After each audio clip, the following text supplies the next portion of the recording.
What is up, gamers? FCast and Chill here. Recently, most of my efforts in RuneScape have gone towards trying to get a Zuk Helm, and so I've been doing a lot of combat achievements across different content throughout the game. I've actually finished everything except the Theater of Blood combat achievements now. But my problem is I spent almost all my time playing the game doing solo content, focused on soloing Cox, TOA, or just other bosses, that I never really learned Theater of Blood very much. And so I set out to change that. I wanted to get really good at this raid and grind so I could try to get a scythe, which would of course help me with some of the combat achievements we have here. So that's what I did. Learning the Theater of Blood was a pretty rough process for me at first, even though I had mastered most of the other content in the game. I still died quite a bit here. You can see this is just a slideshow of some of my deaths early on in the kill count, and honestly, I still die sometimes if I'm not paying attention, but it's pretty punishing. If you're making mistakes, you'll get slapped around a lot, and there's just a lot of different ways you can die. So you got to be careful, and really, it's just one of those things where you got to put the practice in, and eventually over time, you'll stop being shit at the game like I am. So I've done over 500 Theater of Blood kill count now, and I'm going to show you all the loot that I got from it. First, I want to talk about the raid mechanics a little bit, but I want to keep it pretty short because, I have 500 different kills to show you the loot from.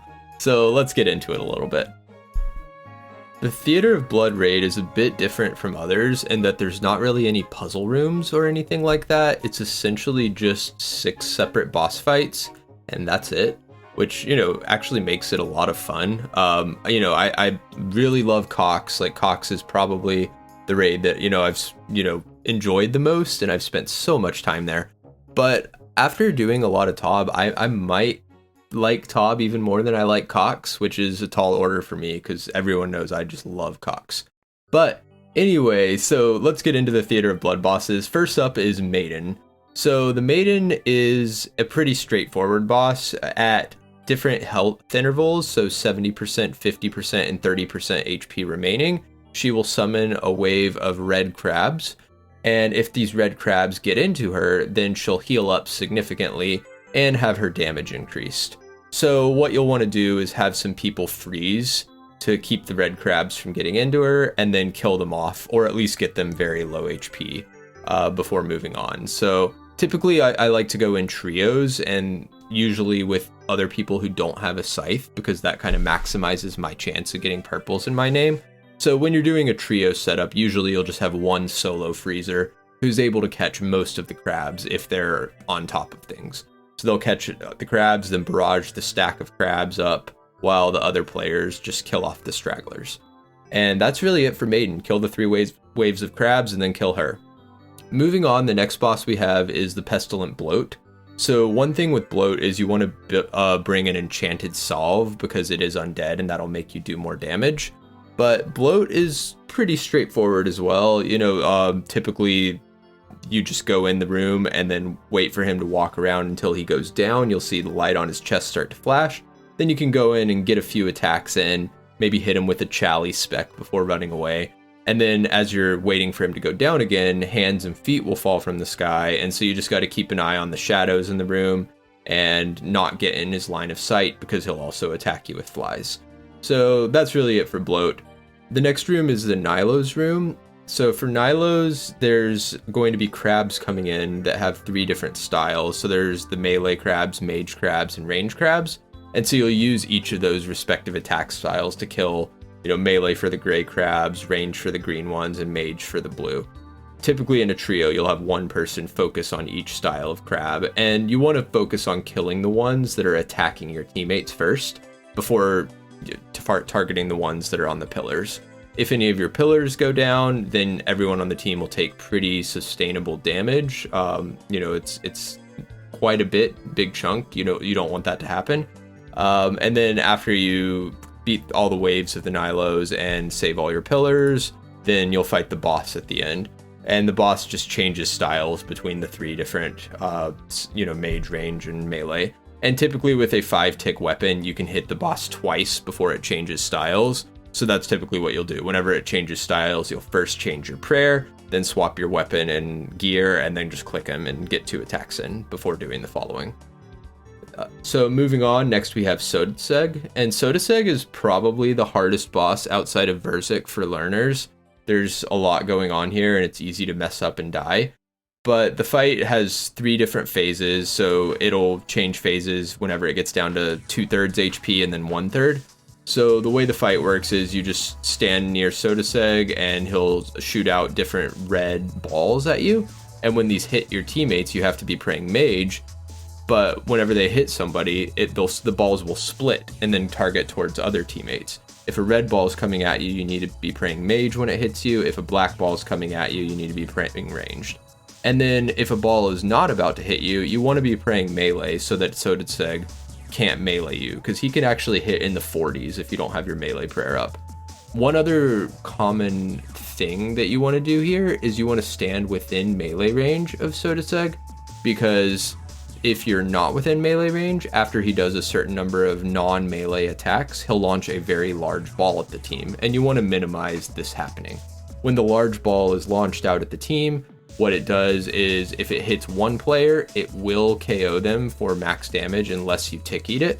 So typically you want to group up with your team and then split the damage by all standing within 1 tile of each other.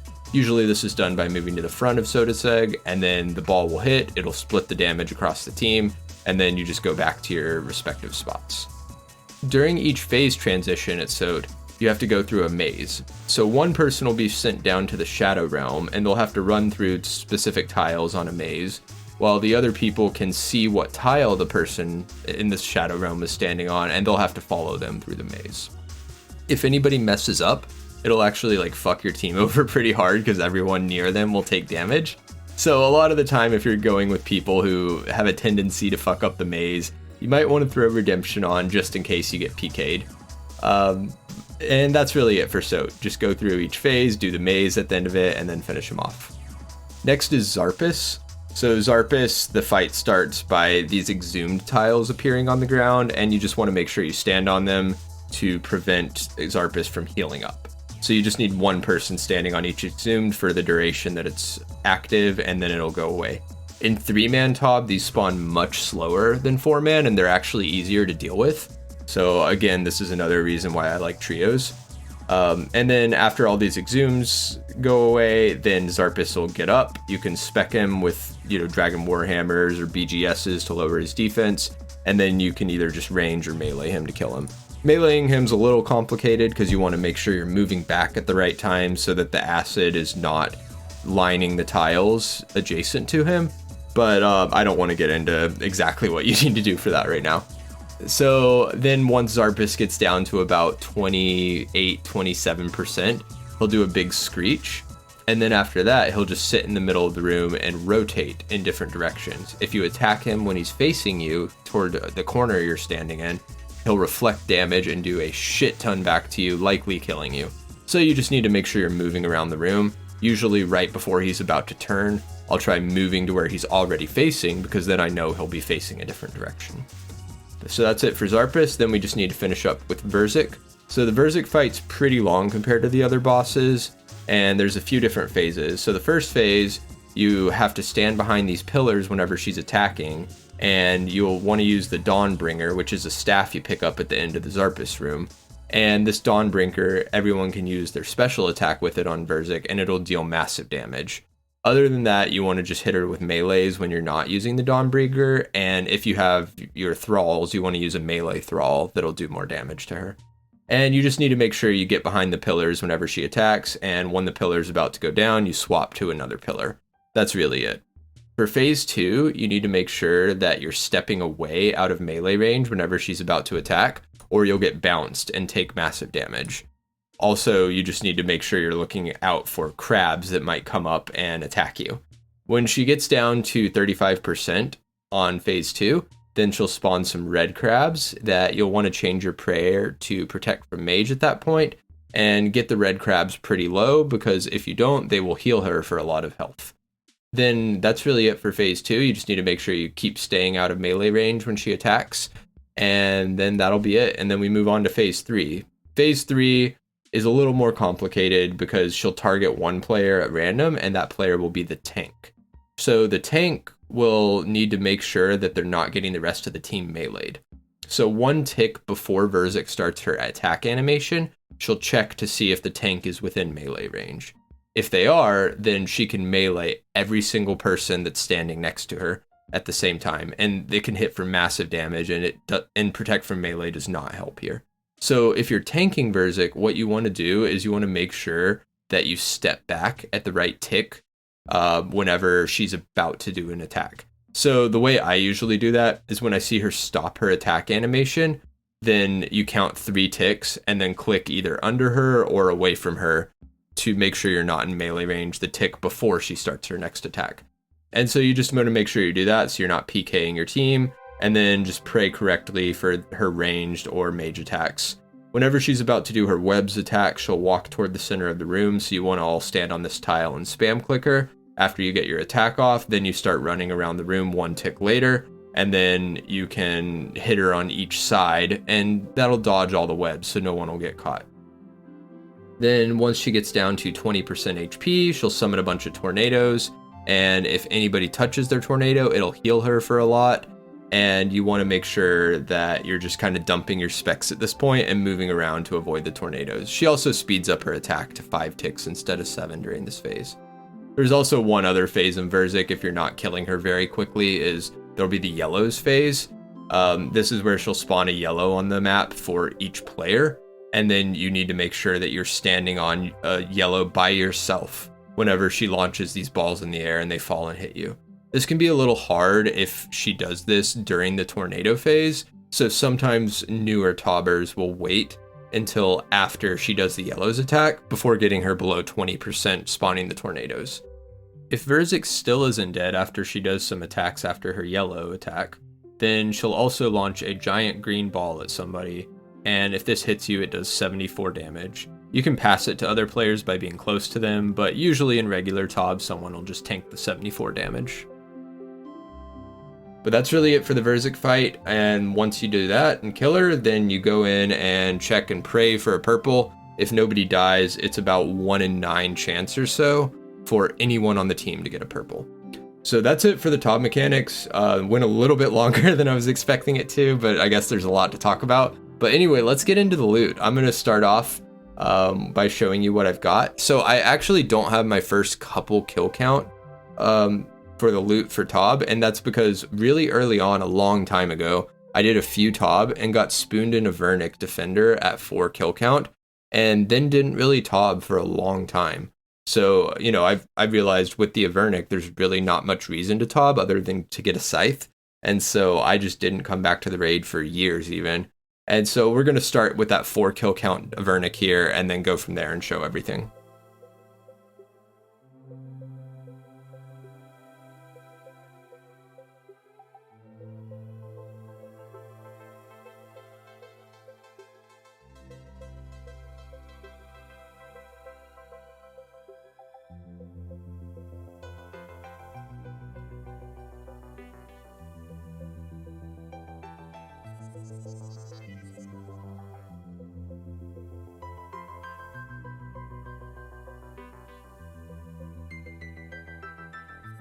At 48 kill count here, we got another purple in our name, so let's open it and see what it is. Justy chest. I mean, can't expect something good from the second purple. I really don't care about the Justy set at all. It's not really worth much, and, you know, it's not going to be useful to me, but I guess it's some collection log slots.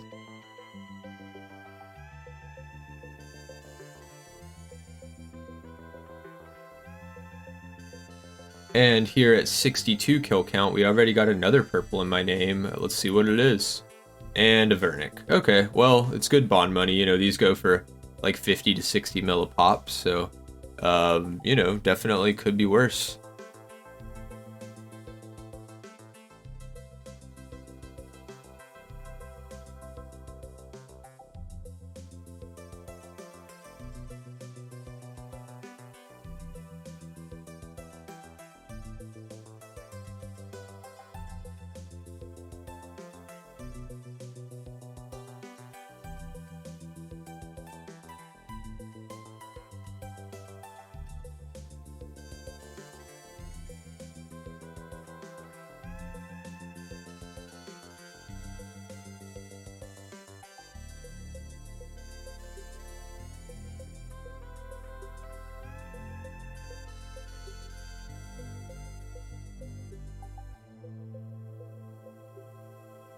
Here at 124 kill count, we got yet another purple. That was a kind of long dry streak, about 60 kills since the last one. Let's see what it is. Oh, it's a rapier. Okay, cool. I don't think this is too useful for me because I already had the blade from Corrupted Gauntlet, and it's basically the same thing except good at stab instead of slash. But, you know, still a nice collection slog, has some value, can't complain.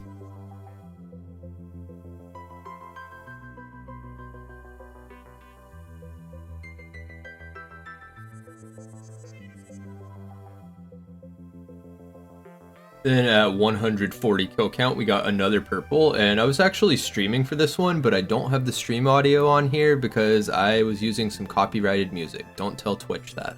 But anyway, it looks like it's a Justy helm. So we got 2 pieces of the Justy set already. We're at 140 kill count.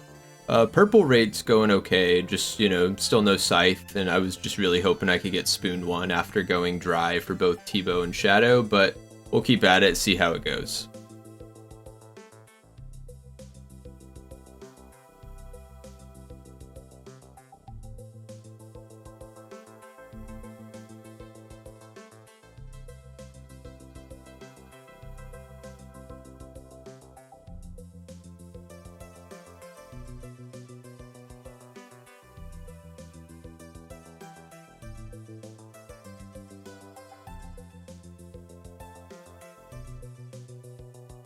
At 178 kill count here, we got yet another purple.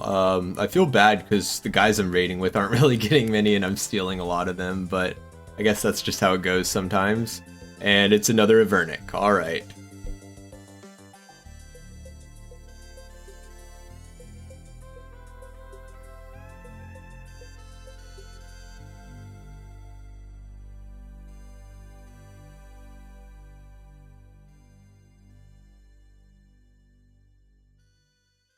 Then just a bit later at 201 kill count with the same team as my last Avernic, I got yet another Avernic. Alright.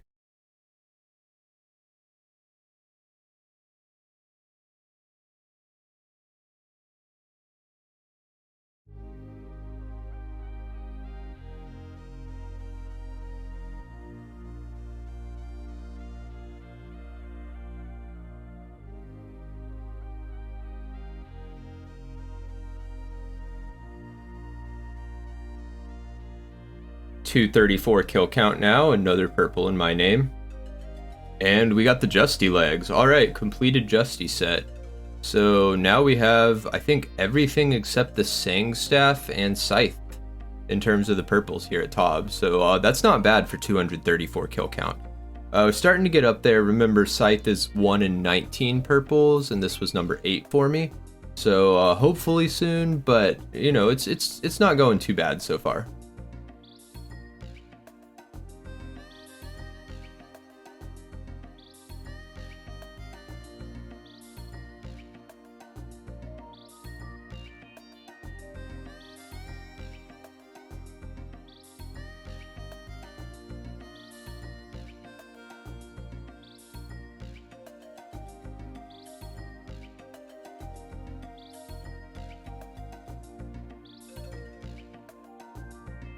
Here at 273 kill count, we got another Justy piece, another helm. Could be worse.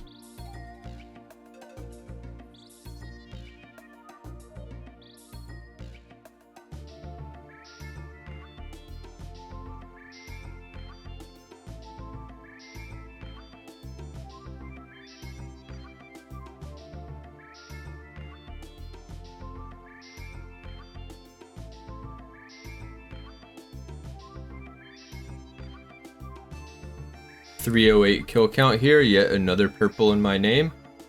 And we got another Avernic, more bond money for me. Yeah, I guess, I mean, everything except the Scythe and Sang is just money at this point, but Justy's worthless, so honestly, if I'm gonna get a dupe, I'm hoping it's an Avernic at this point.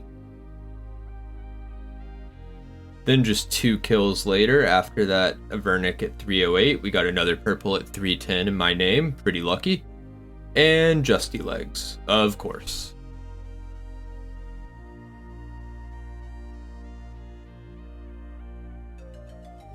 Then just 9 kill count later at 319, I got another purple. They really are coming in my name quite a bit more than the other people I'm raiding with. It feels pretty lucky, but can't complain. Let's see what we get. And more Justy legs. Yep.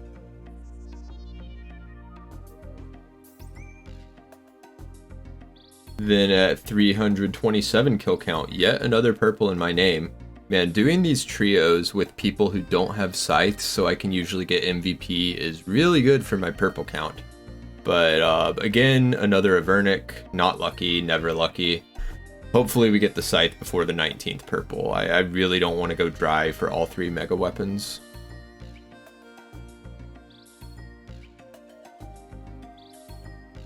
Wow, another purple at 337 kill count in my name.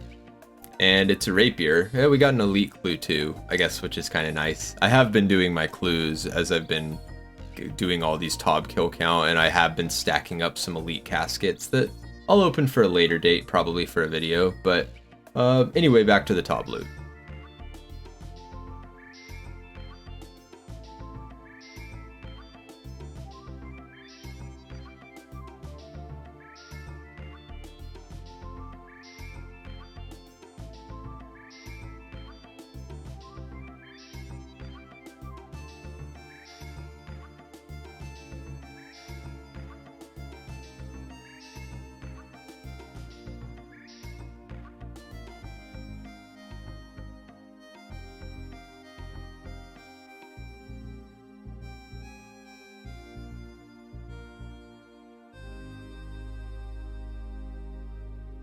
We've crossed the 400 kill count threshold, and here at 401, I got another purple in my name. That was a little bit of a dry streak, but after how many purples I got in such a short span of time, definitely can't complain about that. But we got another Avernic here, and now these Avernics and all these dupes are starting to get a little sad. But, you know, it is still money, so it's something at least. A bit later here at 412 kill count, another purple in my name, and another Justy chest.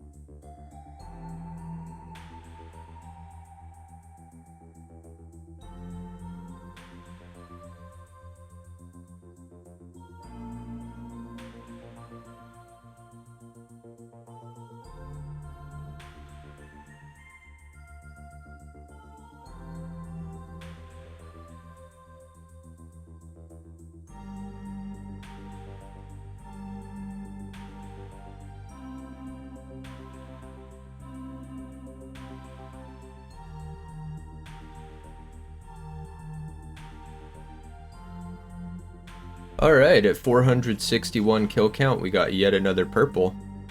And it's a Sanguinesti staff. Okay, cool.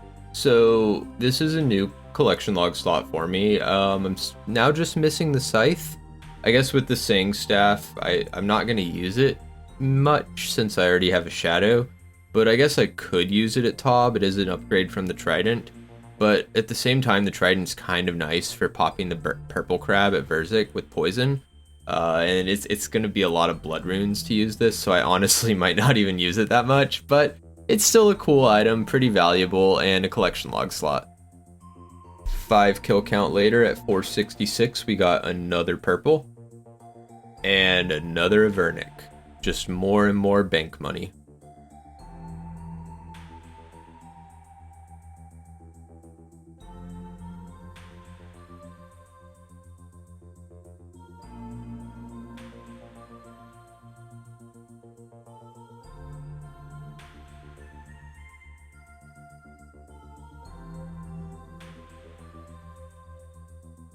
Alright, 483 kill count, another purple in my name. I really am getting so many more purples than my teammates, it's kind of wild.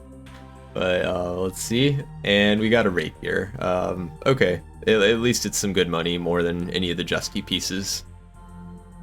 No way, back-to-back purples in my name? That's actually wild. So here at 484 kill count, we got another one. And another Sang staff. Alright, I'll take it. That's like 70 mil or something, so, and it's a dupe, so I'm definitely gonna sell it. Can't complain.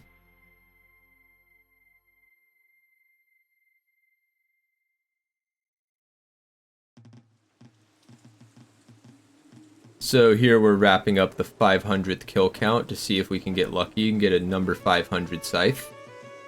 And there's the kill, and never lucky, hate to see it. Unfortunately, we didn't get the scythe in the first 500, but not all is not lost. You know, I'm going to keep doing Tob. I, eventually do want that scythe because it's going to help a lot with some of the Tob speeds, and just in general, I want best in slot gear for my account. As a bonus though, I'm actually going to show you guys the loot from my first 50 hard mode Tob as well, since I have been learning hard mode a bit and I have 50 kill count, so I'm going to get into that too before we end the video and show the total loots. Almost all my hard mode Tob kill count is with a team where everyone else has a scythe except for me, so I'm not really doing too much damage compared to the other players, which is going to lower my purple chances. I actually think it is better for me to get purples in my name just doing the normal Tob trios, where I am getting MVP most of the time. But the hard mode Tob is still pretty fun, and you need 50 kill count for a combat achievement, so that's why I've been doing it. And we'll just see, maybe I'll get lucky still.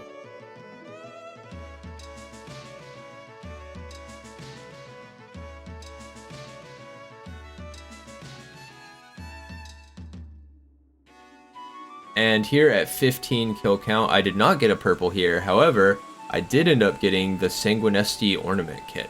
So this is pretty cool. It's going to be a reskin for the Scythe of Vitur once I eventually get one. Because, I'm definitely going to get one, right guys? But yeah, I mean, I can't use this now, but it's going to look pretty cool once I actually get a Scythe. So I'm actually pretty excited to have this. Can't complain too much.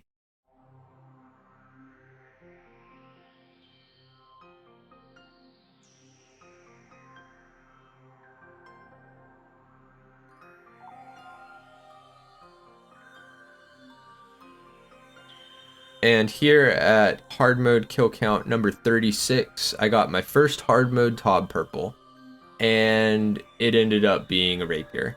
Not gonna complain. It's not a scythe, of course, so I'm not super happy, but at least I got a purple in hard mode, so that's kind of cool.